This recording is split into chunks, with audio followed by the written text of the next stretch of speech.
जो चैप्टर है एंजाइम, इसमें एंजाइम कहते किनको हैं? वो तमाम केमिकल सब्सटेंसेस या वो तमाम सब्सटेंसेस जो रिएक्शन में हिस्सा लें उनको आप एंजाइम्स कहते हैं। एंजाइम्स बायो कैटलिस्ट हैं। बायो का मतलब तो लिविंग थिंग है, और कैटलिस्ट का मतलब हर वो चीज़ जो किसी रिएक्शन में हिस्सा ले उसको आप कैटलिस्ट कहते हैं, जो किसी रिएक्शन में चीज़ हिस्सा ले रही हो। तो बायो कैटलिस्ट का मतलब वो तमाम चीज़ें जो रिएक्शन करवा रही हैं या रिएक्शन में हिस्सा ले रही हैं किसी लिविंग ऑर्गेनिज्म की बॉडी के अंदर, तो एंजाइम बायो कैटलिस्ट हैं। इनको क्लासिफाई करने के अलग अलग तरीके हैं। एक क्लासिफिकेशन ये है कि एंजाइम वो तमाम चीज़ें हैं जो किसी रिएक्शन की स्पीड को बढ़ा सकती हैं या उसकी स्पीड को स्लो डाउन कर सकती हैं। जो रिएक्शन की स्पीड को बढ़ा रही हैं या उसकी स्पीड को स्लो डाउन कर रही हैं, ऐसे तमाम सब्सटेंसेस को आप एंजाइम्स कहते हैं। अच्छा, ये जो बढ़ाने वाले हैं एंजाइम्स, जो रिएक्शन की स्पीड को बढ़ाते हैं, उनको आप एक्सीलेटर्स कहते हैं। और जो एंजाइम की स्पीड को स्लो डाउन करते हैं उनको आप इनहिबिटर्स कहते हैं। तो दो तरह के हो गए, एक एक्टिवेटर्स और एक इनहिबिटर्स।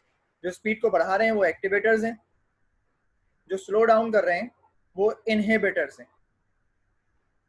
इसके अलावा एंजाइम्स सेंसिटिव हैं,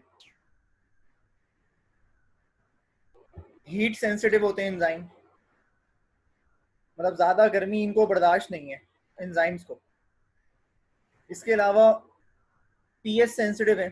हर एक एंजाइम को काम करने के लिए एक बेसिक पीएच रिक्वायर्ड है। उस पीएच लेवल पे एंजाइम काम करते हैं। उससे कम होना शुरू हो जाए पीएच या उससे बढ़ना शुरू हो जाए पीएच की वैल्यू, तो एंजाइम काम करना छोड़ देते हैं। जैसे एक एंजाइम है, उसका नाम है पेप्सिन। हमारे स्टमक में उसकी पीएच वैल्यू है 1.5। तो अगर ये पीएच वैल्यू इस एंजाइम को मिल रही है तो एंजाइम काम करेगा। इससे कम होना शुरू हो जाएगी वैल्यू या इससे बढ़ना शुरू हो जाएगी वैल्यू, तो एंजाइम काम करना छोड़ देगा। इसका मतलब कि एंजाइम जो हैं वो पीएच सेंसिटिव हैं, एक मखसूस पीएच वैल्यू पे काम करते हैं। उससे कम हो या उससे ज़्यादा हो तो एंजाइम फिर काम नहीं करते। इसके अलावा एंजाइम्स को काम करने के लिए पानी चाहिए, they need water to work. जितने भी एंजाइम्स हैं जहाँ भी हैं वो सारे के सारे in the presence of water काम करते हैं। पानी है तो काम करेंगे वरना नहीं करेंगे। इसके अलावा एंजाइम जितने भी हैं ये सारे के सारे प्रोटीनियस इन नेचर होते हैं। सारे एंजाइम्स प्रोटीन से मिलके बने हुए हैं। इसके अलावा एंजाइम्स जो हैं ये एसिडिक एनवायरनमेंट में भी काम करते हैं और बेसिक एनवायरनमेंट में भी काम करते हैं। दोनों तरह की एनवायरनमेंट में काम करते हैं एंजाइम, एसिडिक एनवायरनमेंट में भी और बेसिक एनवायरनमेंट में भी। इसके अलावा एंजाइम्स जो हैं ये सेल के अंदर भी काम करते हैं और सेल के बाहर भी।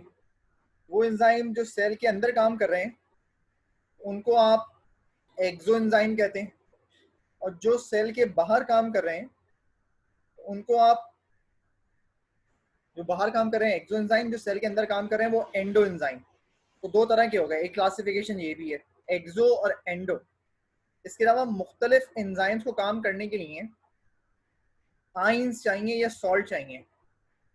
जब ये आइंस और सॉल्ट मिलते हैं तो एंजाइम की एक्टिविटी बढ़ जाती है। कुछ एंजाइम ऐसे या टाइप्स हैं एंजाइम्स की जो बेटे हमारे पास ना है नहीं बुक में, उनकी बात मैं थोड़ी देर में करूंगा आपसे कि वो कौन से एंजाइम्स हैं जिनकी बात हमारी बुक में नहीं है, या कौन सी टाइप्स हैं एंजाइम्स की जिसकी बात हमारी बुक में है नहीं। अच्छा, इसके अलावा एक एंजाइम है उसका नाम है ट्रांसफरेज। एक एंजाइम है उसका नाम है ट्रांसफरेज। ट्रांसफरेज मैं लिख देता हूँ, ट्रांसफरेज। ये एक एंजाइम है ट्रांसफरेज। ये ट्रांसफर कराता है अमाइनो एसिड को एक अमाइनो एसिड को दूसरे अमाइनो एसिड के पास, मतलब प्रोटीन पे काम करता है या सब्सटेंसेस को ट्रांसफर करता है या प्रोडक्ट्स को ट्रांसफर करता है एक जगह से दूसरी जगह पे। ये जो ट्रांसफरेज है एंजाइम, ये ज्यादातर टी आरएनए मॉलिक्यूल जो होते हैं, ट्रांसफर आरएनए मॉलिक्यूल जो होते हैं, उनके पास अमाइनो एसिड लाकर ट्रांसफर कराता है। तो एक एंजाइम तो ये हो गया ट्रांसफरेज, जो जिसके बारे में मैंने आपको बताया, ये एक एंजाइम है जो कि किसी से कोई चीज लेगा और किसी दूसरे को दे देगा। इसके अलावा एक और एंजाइम है, उसका नाम है लाइगेज। ये भी लिख देता हूं मैं, लाइगेज। लाइगेज, ये नाम आपने सुना हुआ होगा सेकेंड ईयर में। लाइगेज वो एंजाइम होते हैं जो कि बाउंड कराते हैं, चिपकाने का जिनका काम है। आपको याद होगा चैप्टर नंबर 9 में सेकेंड ईयर में आपने पढ़ा था कि लाइगेज जो हैं वो मॉलिक्यूलर ग्लू हैं, चिपकाने का काम करते हैं। तो लाइगेज दो अलग अलग चीजों को आपस में चिपका देते हैं। इसके अलावा एक और एंजाइम है, उसका नाम है ऑक्सीडो, ऑक्सीडो लिख देता हूं ये भी, ऑक्सीडो रिडक्टेज, ऑक्सीडो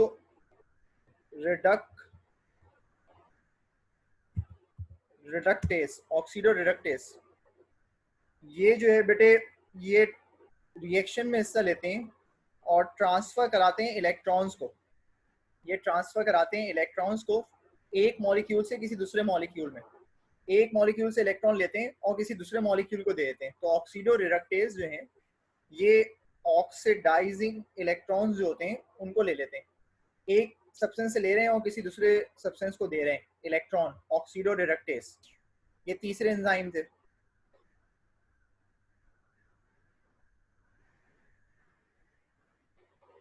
इसके अलावा एक एंजाइम है, उसका नाम है आइसोमेरेज। एक और चौथा एंजाइम है, उसका नाम है आइसोमेरेज। आइसोमेरेज, इसके तो नाम से समझ में आ रहा है, ये आइसोमर बनाते हैं। आइसोमर क्या होते हैं आपको मालूम होगा, आपने केमिस्ट्री में पढ़ा होगा कि जैसे ग्लूकोज 6 फॉस्फेट है, उसको फ्रक्टोज 6 फॉस्फेट में कन्वर्ट करना, मतलब जो स्ट्रक्चरली सेम हो ऐसे कंपाउंड में कन्वर्ट करना एक सब्सटेंस को किसी दूसरे सब्सटेंस के अंदर। ऐसे सब्सटेंस को आइसोमर्स कहते हैं। तो आइसोमेरेज जो हैं वो आइसोमर्स बनाते हैं। ये चौथे एंजाइम है। पांचवें एंजाइम है हाइड्रोलेज। हाइड्रोलेज, हाइड्रोलेज, ये वो मॉलिक्यूल होते हैं, ये ऐसे सब्सटेंसेस हैं जो कि हाइड्रोजन को या पानी को अलग करने के काम में आते हैं। एक जगह से दूसरी जगह से, एक जगह से हाइड्रोजन को लेते हैं और किसी दूसरी जगह पे दे देते हैं, या जिनकी वजह से जो अमाइनो एसिड के साथ वाटर कंबाइन हुआ है वो सेपरेट हो जाता है या वो कैटेलाइज हो जाता है। तो हाइड्रोलेज जो है वो पानी के मॉलिक्यूल्स को अलग करने के काम में आते हैं। ये पांचवें एंजाइम थे। छठा है लाइएज। लाइएज मैं लिख रहा हूँ, लाइएज, छठा एंजाइम है लाइएज। ये जो है ये वो एंजाइम्स होते हैं जो कि तोड़ देते हैं। लाइसिस का मतलब तो वैसे ही मायने तोड़ना है ना, जो तोड़ने का काम करते हैं वो लाइएज हैं। किसी भी सब्सटेंस को जो तोड़ देते हैं वो लाइएज कहलाते हैं। जैसे आर्जिनिन एक अमाइनो एसिड, उसको तोड़ देते हैं, आर्जिनिन और ससिनेट को तोड़ देते हैं उनकी प्रोडक्ट्स में, आर्जिनिन और फ्यूमेरेट में। तो जो तोड़ने का काम कर रहे हैं वो कौन है, लाइएज हैं। तो देखो मैंने 6 एंजाइम्स के नाम बताए आपको और मैंने यहाँ लिख भी दिए वो 6 एंजाइम्स कौन से हैं। दोबारा इसकी बात करें अगर, ये वो टाइप सी एंजाइम्स की जो हमारे पास बुक में है नहीं बेटे। एक ट्रांसफेरेज है जो ट्रांसफर का काम करते हैं, एक जगह से किसी सब्सटेंस को लेते हैं किसी दूसरी जगह पे देते हैं। लाइगेज वो हैं जो चिपकाने का काम करते हैं, अटैच कराने का काम करते हैं। ऑक्सीडो रिडक्टेज जो है ये ऑक्सीडेशन कराते हैं या रिडक्शन कराते हैं, इलेक्ट्रॉन्स को एक जगह से दूसरी जगह लेके देते हैं। आइसोमरेज जो हैं ये आइसोमर्स बनाने के काम में आते हैं। हाइड्रोलेज जो है वो पानी के मॉलिक्यूल्स को अलग करते हैं। और लाइएज जो है ये तोड़ने का काम करते हैं। लाइएज तोड़ने का काम करते हैं। तो देखो ये 6 मॉलिक्यूल्स, 6 एंजाइम्स की बात करी मैंने यहाँ पे, transferase, ligase, oxido reductase, isomerase, hydrolase और लाइज।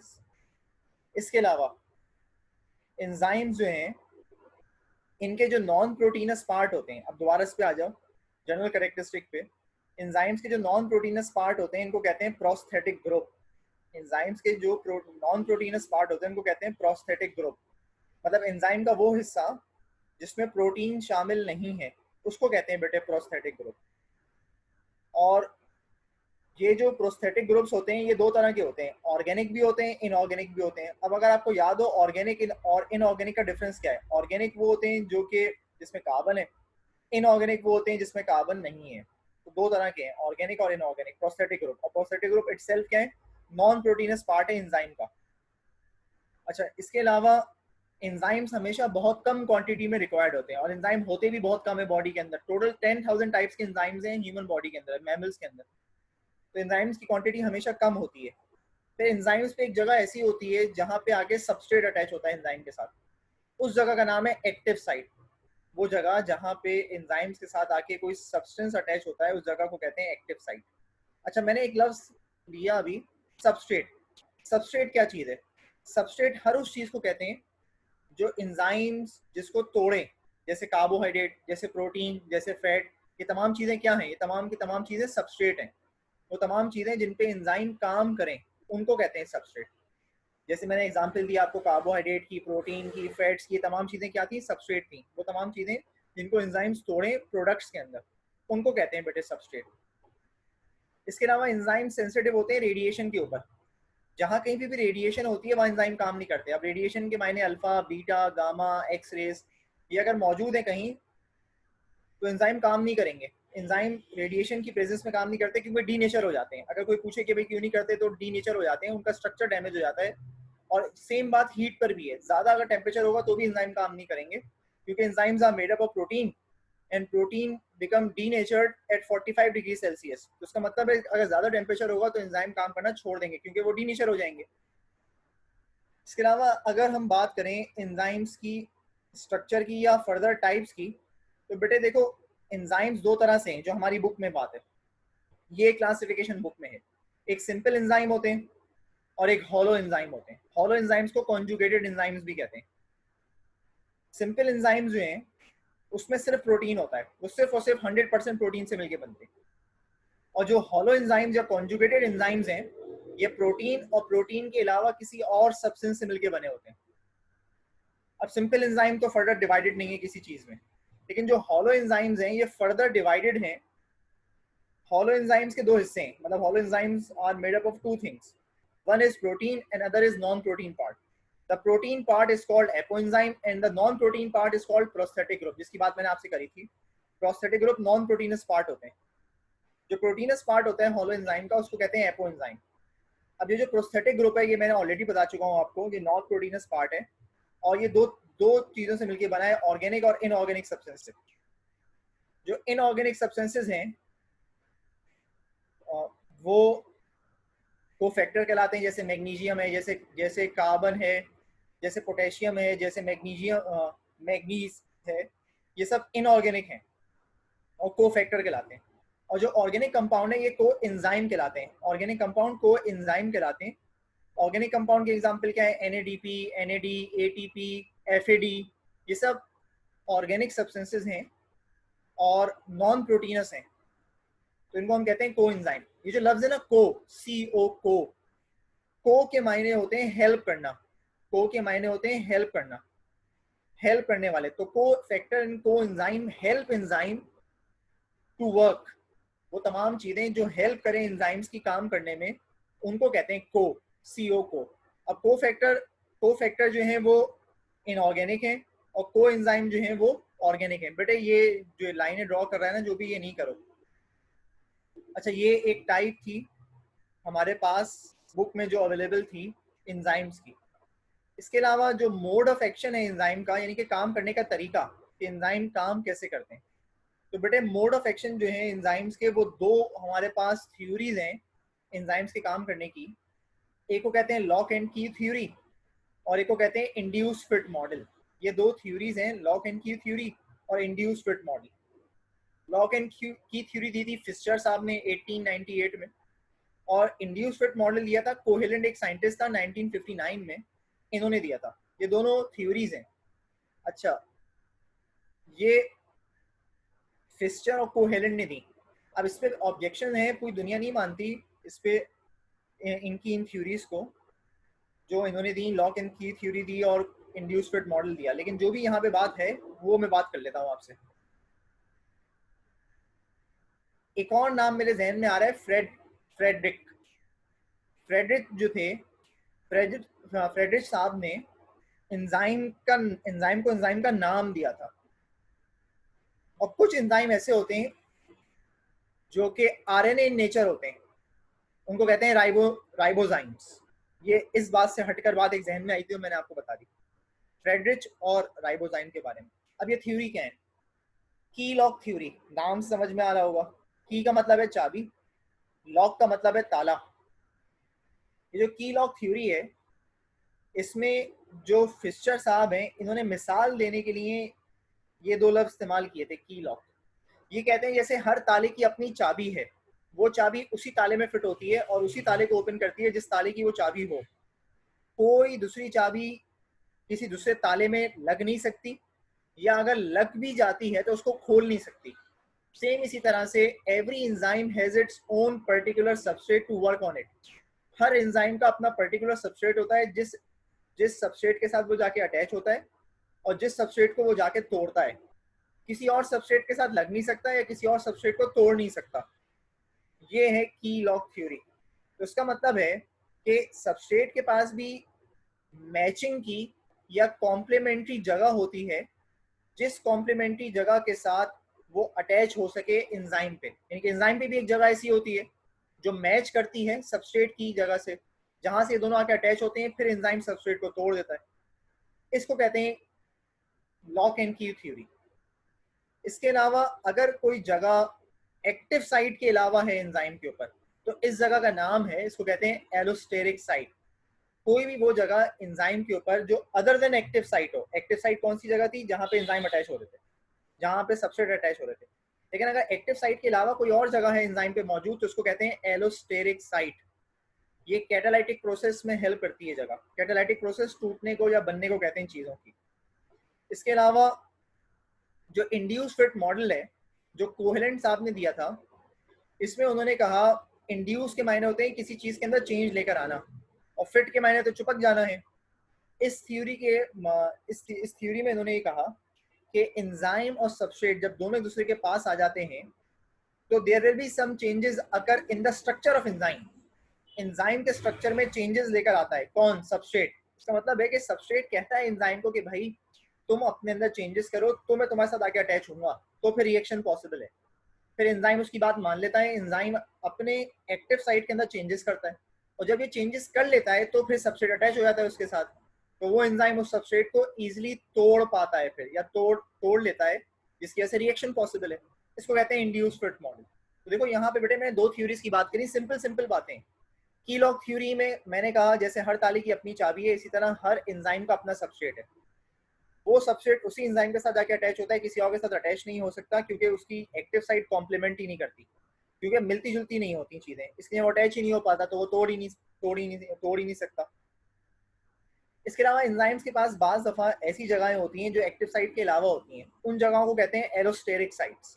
जो एंजाइम के पास होती हैं अदर देन एक्टिव साइट्स, उनको एलोस्टेरिक साइट्स कहते हैं। ये बाज दफा ये होता है कि कुछ मॉलिक्यूल्स होते हैं जो एक्टिव साइट के साथ आके चिपक जाते हैं, लेकिन बॉन्ड फॉर्मेशन नहीं होती, तो कोई केमिकल रिएक्शन भी नहीं होता। ये जो केमिकल रिएक्शन नहीं होता और बॉन्ड फॉर्मेशन नहीं होती, उन सब्सटेंसेस के चिपक जाने की वजह से जो एक्टिव साइट पे आके चिपक रहे हैं, ये बनाते हैं एलोस्टेरिक साइट्स को। असल में ये जो सब्सटेंसेस आके चिपकते हैं ना, ये इनहिबिटर्स होते हैं जो रिएक्शन को होने से रोक रहे होते हैं। इसके अलावा दूसरा मॉडल कहा मैंने इंड्यूस फिट मॉडल। इससे मैंने कहा कि चेंजेस आते हैं, सबस्ट्रेट लेकर आता है चेंजेस एंजाइम के स्ट्रक्चर में, और जब ये एंजाइम का स्ट्रक्चर चेंज हो जाता है तो फिर सबस्ट्रेट अटैच होते हैं एंजाइम के साथ, और फिर एंजाइम उन सबस्ट्रेट को तोड़ देता है। ये है इंड्यूस फिट मॉडल। अब उन चीज़ों की बात जो कि एक्टिविटी ऑफ एंजाइम पे असरअंदाज होती हैं, वो फैक्टर्स हैं। वो कौन कौन से फैक्टर्स हैं जो एक्टिविटी ऑफ एंजाइम्स के ऊपर असरअंदाज होते हैं, या एक्टिविटी को बढ़ाते हैं एंजाइम्स की, या एक्टिविटी ऑफ एंजाइम को स्लो डाउन करते हैं? इसमें हमारे पास यहाँ पे 6 चीज़ें हैं सबस्ट्रेट की कंसंट्रेशन है, टेम्परेचर है, पीएच है, कोएंजाइम एक्टिवेटर, इनहिबिटर्स हैं, वाटर और रेडिएशन है। सबसे पहले पहली की बात, सबस्ट्रेट कंसंट्रेशन। सबस्ट्रेट मैंने जैसे आपसे कहा, हर उस चीज को कहते हैं जो चीज एंजाइम के साथ आके अटैच हो रही हो, उसको सबस्ट्रेट कहते हैं। कंसंट्रेशन का मतलब है क्वांटिटी, मिकदार, कितने हैं मौजूद। अगर हम बिलफर्ज सबस्ट्रेट की क्वांटिटी को इंक्रीज करें, रिएक्शन की स्पीड भी इंक्रीज होती है, क्योंकि एंजाइम जो है उस सबस्ट्रेट को तोड़ने की कोशिश कर रहे होते हैं, ज़्यादा से ज़्यादा जो सबस्ट्रेट बॉडी के अंदर एंटर हो रहा होता है। लेकिन अगर इस सबस्ट्रेट की क्वांटिटी बहुत ज़्यादा हो गई तो एंजाइम तो लिमिटेड है बॉडी के अंदर, अनलिमिटेड थोड़ी है। तो फिर क्या ऐसा पॉसिबल है कि जितने सबस्ट्रेट बढ़ाते जाएं ये सारे एंजाइम्स तोड़ते जाएं और हमेशा एक्टिविटी इंक्रीज होती रहे? नहीं। इसका मतलब है एक हद तक है, लिमिट है, ये बात लिमिट के अंदर है। एक हद तक तो डायरेक्टली प्रोपोर्शनल है, उसके बाद क्या हो जाते हैं, उसके बाद दे बिकम इनवर्सली प्रोपोर्शनल। तो activity of enzyme is directly proportional up to some extent, afterwards it will become inversely proportional. यानी कि अगर आपने फर्दर इंक्रीज किया सबस्ट्रेट की क्वांटिटी को बॉडी के अंदर, तो there will be no enzyme left in the body to break that substrate. तो ये एक लिमिटेड एक वैल्यू के अंदर रिएक्शन की स्पीड बढ़ रही होती है, उसके बाद फिर स्लो डाउन होना शुरू हो जाती है। दूसरी चीज क्या है, टेम्परेचर। इसकी बात मैंने पहले भी करी थी आपसे। एंजाइम्स जो हैं ये जो काम करते हैं ये ऑप्टिमम टेम्परेचर पे काम करते हैं। ऑप्टिमम टेम्परेचर क्या होता है? ऑप्टिमम टेम्परेचर है 25 से लेके 35 के दरमियान में। इस टेम्परेचर को ऑप्टिमम टेम्परेचर कहते हैं, 25 से 35 के दरमियान में। इस टेम्परेचर के ऊपर मैक्सिमम एक्टिविटी होती है एंजाइम की, मैक्सिमम 100% एफिशिएंसी के साथ एंजाइम काम कर रहे होते हैं। इससे टेम्परेचर कम होना शुरू हो या इससे टेम्परेचर बढ़ना शुरू हो तो एंजाइम की एफिशिएंसी के ऊपर फर्क पड़ता है और वो 100% एफिशिएंसी के साथ काम नहीं कर पाते। 0 डिग्री सेल्सियस पे सारे एंजाइम फ्रीज हो जाते हैं, 100 डिग्री सेल्सियस पे तमाम एंजाइम जो हैं वो खत्म हो जाते हैं, 45 डिग्री सेल्सियस पे एंजाइम ही डीनेचर हो जाते हैं। तो they will work with 100% efficiency at optimum temperature only, which is 25 to 35 degree Celsius. इसके अलावा अगर टेम्परेचर ज्यादा हो तो एंजाइम डैमेज होने लगते हैं, क्योंकि enzymes are made up of protein. तीसरी चीज क्या है, पीएच। इसकी बात भी मैंने करी थी कैरेक्टरिस्टिक ऑफ एंजाइम के अंदर। मैंने आपसे कहा था हर एंजाइम को काम करने के लिए एक बेसिक पीएच रिक्वायर्ड है, एक ऑप्टिमम पीएच रिक्वायर्ड है। ऐसे पेप्सिन है, उसकी पीएच वैल्यू 1.6 या 1.5। इस पीएच वैल्यू पे एंजाइम काम करते हैं मैक्सिमम। इसी तरह ट्रिप्सिन की पीएच वैल्यू है 8.2, इस पे ट्रिप्सिन काम करता है। स्लाइवा में भी एंजाइम है, टाइलिन है 6.8, उसकी पीएच वैल्यू है 6.8। टाइलिन एंजाइम है माउथ में, उसकी पीएच वैल्यू है 6.8, उस पे वो काम करता है। तो अगर इन पीएच वैल्यू के अलावा कोई और पीएच वैल्यू होगी इन एंजाइम्स की, तो एंजाइम्स की एक्टिविटी पे फर्क पड़ता है, एंजाइम काम नहीं कर पाते। इसका मतलब है कि पीएच एक इंपॉर्टेंट फैक्टर है जिसकी वजह से एंजाइम काम कर पाते हैं या काम कर रहे होते हैं उस पर्टिकुलर पीएच वैल्यू के ऊपर। अब वो पीएच वैल्यू एसिडिक हो या वो पीएच वैल्यू बेसिक हो, वो रिक्वायर्ड है एंजाइम्स को, उसको हम ऑप्टिमम पीएच वैल्यू कहते हैं, जिससे मैक्सिमम एफिशिएंसी के साथ एंजाइम काम कर पाते हैं, उसके अलावा काम नहीं कर पाते। क्योंकि अगर पीएच वैल्यू में चेंज आता है किसी एंजाइम की, तो एंजाइम का स्ट्रक्चर चेंज होने लगता है, उसके केमिकल कैरेक्टरिस्टिक चेंज होने लगते हैं, जिसकी वजह से उसकी एक्टिव साइट चेंज हो जाती है। और जब एक्टिव साइट चेंज हो जाएगी तो एंजाइम अटैच कैसे होगा, वो सबस्ट्रेट के साथ अटैच कैसे होगा एंजाइम? अब जब सबस्ट्रेट के साथ एंजाइम अटैच ही नहीं होगा तो काम कैसे करेगा?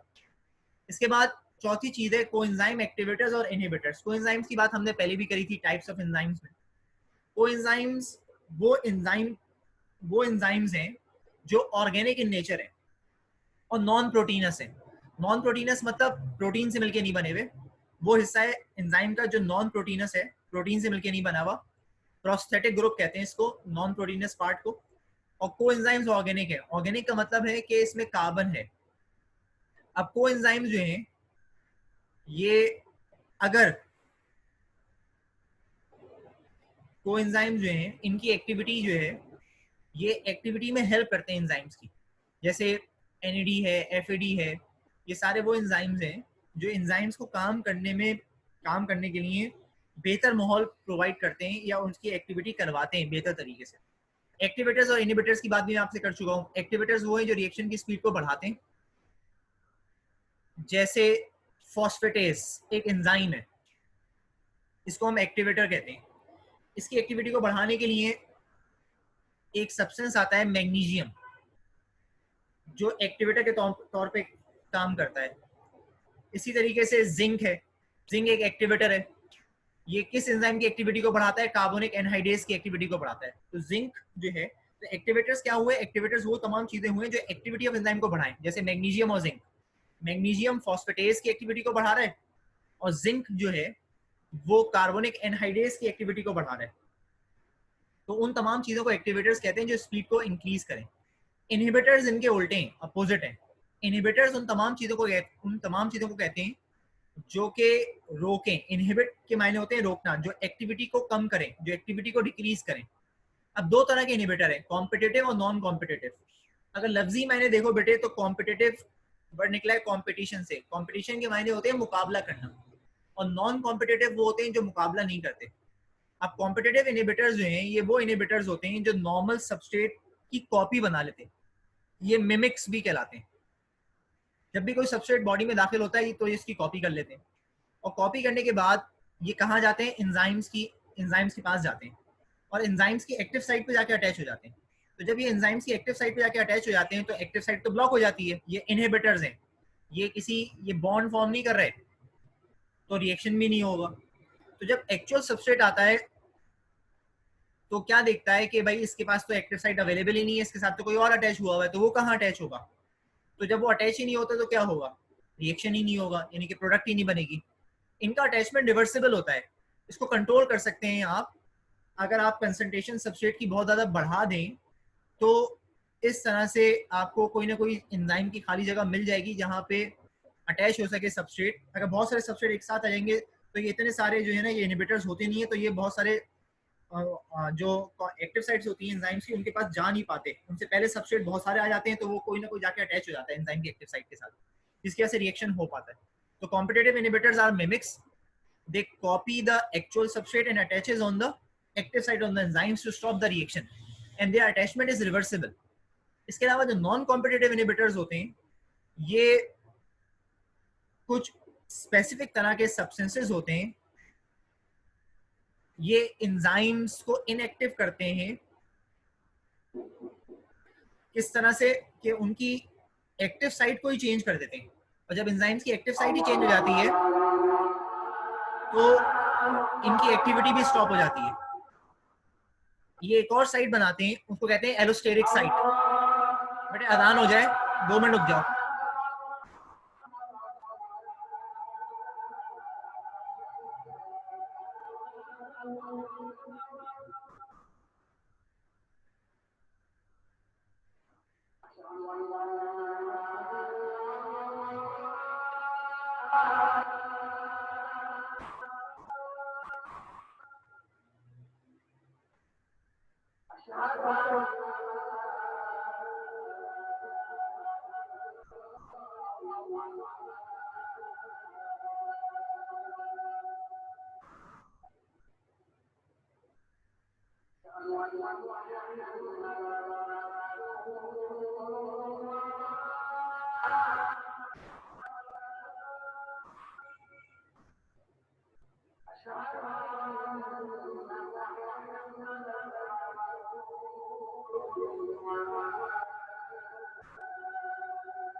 अच्छा देखो बेटे, मैं क्या कह रहा था कि नॉन कॉम्पिटिटिव इनहिबिटर्स क्या होते हैं।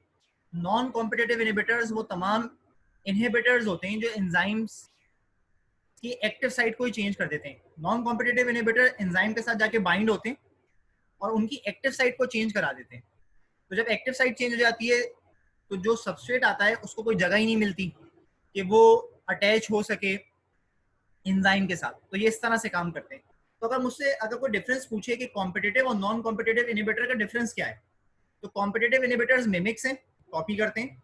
नॉन कॉम्पिटिटिव इनहिबिटर्स कॉपी नहीं करते। कॉम्पिटिटिव इनहिबिटर्स तेजी से काम करते हैं, नॉन कॉम्पिटिटिव इनहिबिटर्स स्लो काम करते हैं। कॉम्पिटिटिव इनहिबिटर्स एक्टिव साइट को ब्लॉक कर देते हैं, non competitive inhibitors active site को ब्लॉक नहीं करते। Non competitive inhibitors active site को चेंज करा देते हैं, तब्दील कर देते हैं, जबकि कॉम्पिटिटिव इनहिबिटर्स चेंज नहीं करते बल्कि ब्लॉक कर देते हैं। दोनों में सिमिलरिटी क्या है? दोनों एंजाइम्स की एक्टिविटी को होने से रोक रहे हैं, मतलब कि एंजाइम सबस्ट्रेट को ना तोड़ पाए। दोनों का सेम काम है, यही काम है, ये इनहिबिटर्स हैं। इसके अलावा वाटर, पानी की बात करें अगर आप, तो बेटे पानी जो है वो एक्टिविटी के अंदर एक बेसिक रोल प्रोवाइड करता है। बहुत सारे एंजाइम ऐसे होते हैं वो एक्टिव ही जब होते हैं या एक्टिवेट ही जब होते हैं या काम ही जब करना शुरू करते हैं जब उनको पानी मिलता है। इसके अलावा ट्रांसपोर्ट ऑफ एंजाइम्स में हेल्प करता है वाटर। तो water is basic substance which is needed by the enzyme to work on the substrate. Water नहीं होगा तो बहुत सारे एंजाइम्स काम भी नहीं करेंगे क्योंकि वो एक्टिवेट ही नहीं हो पाएंगे, क्योंकि वाटर चाहिए एक्टिवेशन के लिए, वरना एंजाइम काम नहीं करते। जैसे आप देखते हैं सीड जो है जब वो पानी एब्जॉर्ब करता है तो पानी एब्जॉर्ब करने के बाद वो ग्रो करता है। कैसे, इसकी पूरी डिटेल आपने सेकेंड ईयर में पढ़ी थी इम्बिबिशन के टॉपिक के अंदर, कि जब पानी एब्जॉर्ब होता है इम्बिबाइब होता है, यानी कि सीड की सरफेस पे आके जमा होता है तो ये सीड की सरफेस सॉफ्ट हो जाती है। उसके बाद वो एब्जॉर्ब होता है, अंदर जज्ब हो जाता है। जब पानी अंदर जाता है तो ये एक्टिवेट कराता है बहुत सारे एंजाइम्स को। वो एंजाइम जो है जाके तोड़ते हैं रिजर्व फूड मटेरियल को जो एंडोस्पर्म के पास होता है, और जब रिजर्व फूड मटेरियल टूटता है तो एनर्जी मिलती है जो सेल्स को प्रोवाइड होती है, जिसकी वजह से सेल जो है वो मल्टीप्लाई या ग्रोथ कराते हैं। इसके बाद नेक्स्ट है रेडिएशन। इसकी बात मैंने कैरेक्टरिस्टिक ऑफ एंजाइम में कर ली थी आपसे कि एक्स रेज हैं, अल्फा रेज हैं, बीटा हैं, गामा रेज हैं, ये तमाम जो रेडिएशन है ये अगर कहीं मौजूद है तो एंजाइम काम नहीं करते, एक्टिविटी ऑफ एंजाइम पे असरअंदाज होते हैं, क्योंकि ये इसको डीनेचर कर देते हैं, तबाह कर देते हैं एंजाइम्स को। तो ये कुछ फैक्टर्स थे जो एक्टिविटी ऑफ एंजाइम पे असरअंदाज हो रहे थे। और ये जो टाइप्स ऑफ एंजाइम आपको यहाँ लिखा हुआ नजर आ रहा है, इसकी बात मैं ऑलरेडी आपसे कर चुका हूँ कि एंजाइम्स की दो टाइप्स थी, ये इसका चार्ट भी है। एक सिंपल एंजाइम है, एक कॉन्जुगेटेड या हेलो है। सिंपल एंजाइम से प्रोटीन से मिलकर बने, इनको प्रोटीओ एंजाइम भी कहते हैं। और जो हॉलो कॉन्जुगेटेड एंजाइम है, ये जो लफ्ज है हेलो एंजाइम, ये एक साइंटिस्ट ने लिया था, उस साइंटिस्ट का नाम था यूलर, EULER, यूलर। तो जो कॉन्जुगेटेड और हेलो एंजाइम है ये दो चीजों का मिक्सचर होते हैं, प्रोटीन और नॉन प्रोटीन पार्ट। जो प्रोटीन पार्ट होता है इसको कहते हैं एपो, जो नॉन प्रोटीन पार्ट होता है इसको कहते हैं प्रोस्थेटिक। जो प्रोस्थेटिक है ये भी दो चीजों से मिलकर बना है, एक इसका ऑर्गेनिक हिस्सा होता है, एक इसका इनऑर्गेनिक हिस्सा होता है। जो ऑर्गेनिक हिस्सा है इसको कहते हैं कोएंजाइम, जो इनऑर्गेनिक हिस्सा है इसको कहते हैं कोफैक्टर। कोफैक्टर की एग्जांपल जो है वो लिखी हुई है, एमाइडेज, पेप्टाइडेज, कार्बोऑक्साइलेज, ये सब कोफैक्टर्स हैं। और जो ऑर्गेनिक हैं वो NADP, ATP, FADH2, ये तमाम चीजें हैं। इसकी बात मैं ऑलरेडी कर चुका था आपसे, लेकिन फिर रिपीट कर दी मैंने, ये टाइप्स ऑफ एंजाइम्स हैं। सही है बेटे, यहाँ तक की बात करनी थी मुझे आपसे आज की इस क्लास के अंदर।